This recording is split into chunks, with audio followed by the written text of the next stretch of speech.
Okay, ladies and gentlemen, this is part of my book about weddings, how to do a wedding life hack for the weddings, the perspective from the photographer.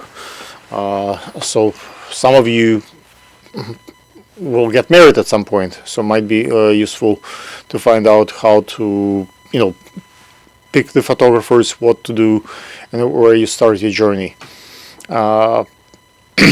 You can probably look at the how to scale down from that perfect day to what you can actually afford, and allocate your budget to what is most important for you, and maybe less important. Maybe pictures, something that will last forever, maybe more important than food that you will poop probably in next day or so. So you need to figure out what are your priorities are. Once you break a pie, what is your total budget? Allocate maybe 15% to something unpredictable, what you have not thought about, and what are you going to have a lot of people or intimate event? Expenses that you may face are following: dress for the expense. Who will you talk here, and how you get saving for it? New designs and development, new dresses at all the time. So, for example, I make my money making wedding dress collection. Also, there, as you know, in the glow in the dark. It's a little bit too fast for my teleprompter, so let me go back. And as you know, my glow-in-the-dark dresses have beads that are fluorescent. And now the new collection, by the way, so let me do a little product placement, is made primarily from the feathers and fur. So it's a wedding dress, but it's not only glowing, but it's also from feathers and glory. And you can see those at the wedding dress Lana, my wife, page. You can also find quite useful dresses on our rack. That's we have new and the used ones, so you can rent those. So you can also, buy dresses directly from China. That would be so much cheaper, and the size might not match, but the fraction you'll buy it at the fraction of the cost. Everything has a pro and cons. Like I said, size might not fit. I would suggest to hire a photographer and filmmaker, plenty who would know each other or prior, or at least introduce them to each other. If they do not like each other from the previous encounters, they will fight for your event and hurt each other, and you will be the one who ultimately will be hurt at the event.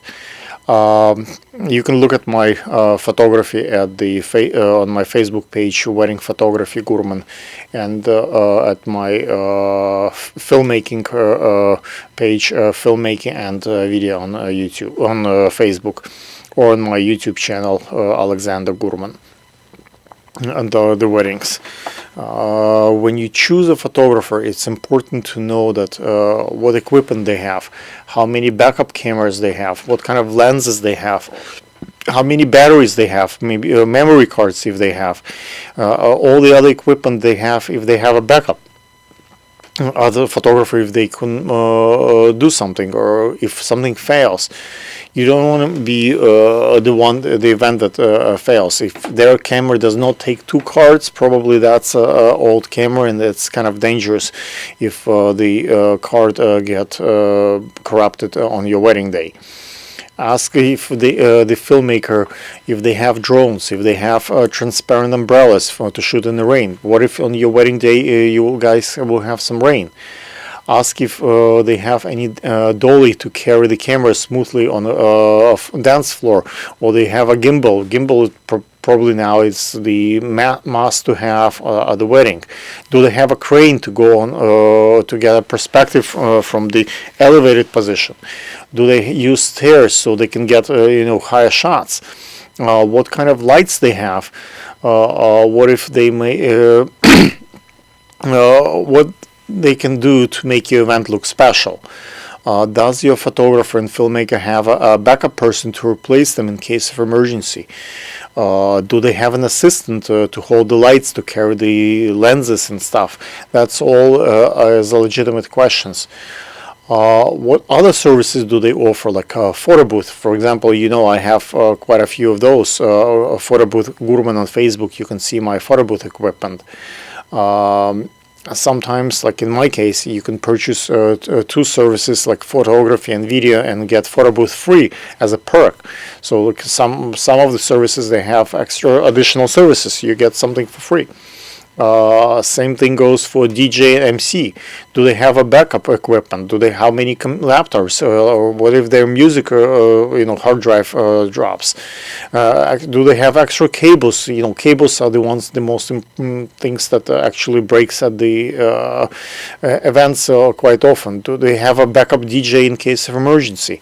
By the way, my DJ and Sound and Light page is Facebook DJ Sound Light.